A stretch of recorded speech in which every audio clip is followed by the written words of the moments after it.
For climate activists, it's a celebration. Why? Well, a Dutch court ruled last Wednesday that airline KLM deceived customers with an advertising campaign that sought to improve the company's environmental reputation in a case of greenwashing. The ruling is expected to set a new standard for airlines in terms of what they can disclose publicly about their greenhouse gas emissions reductions. Regulators have closely assessed the company's environmental claims and activities, with the court finding that some of KLM's sustainability claims were either too vague or painted a too rosy picture of its efforts to reduce emissions. Environmental groups hailed the ruling as a game changer. Oh, we were so happy. This is such an important victory in a battle against greenwashing. KLM has subsequently pulled their Fly Responsibly campaign, which was at the center of the greenwashing guilty verdict, but offered no commitments about future advertising.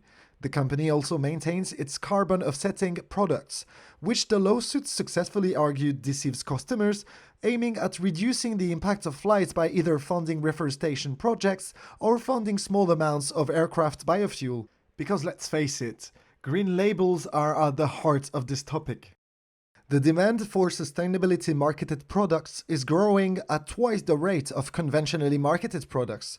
Airlines can't ignore this, and so they face a dilemma. How can a transport sector predicting a 3% growth rate per year, who is also responsible for approximately 5% of global greenhouse gas emissions, become sustainable and in step with climate neutral objectives?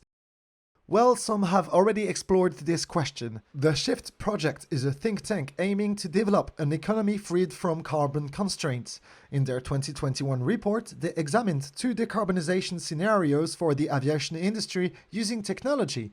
The first scenario, called Maverick, is a very optimistic 15-year plan, and Iceman, the second scenario, is a reasonably optimistic 25-year plan, in order for the industry to sustain a consistent carbon budget.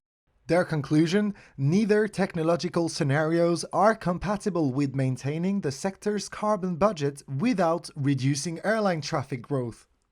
So how can we solve this equation? Well, solutions are already here. Choosing existing public transport options where possible and practical instead of flying, but mainly you can also engage with official representatives, locally and nationally, to ask them to prioritize investments in low-carbon land transport infrastructures, such as trains and urban transport. Finally, you can also make sure that low-carbon transport is subsidized and favored. Because let's face it, the judgment in KLM's case marks the importance of companies' responsibilities over their actions.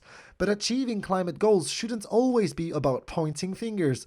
Only collectively will we be able to reach the goals we are setting for our future.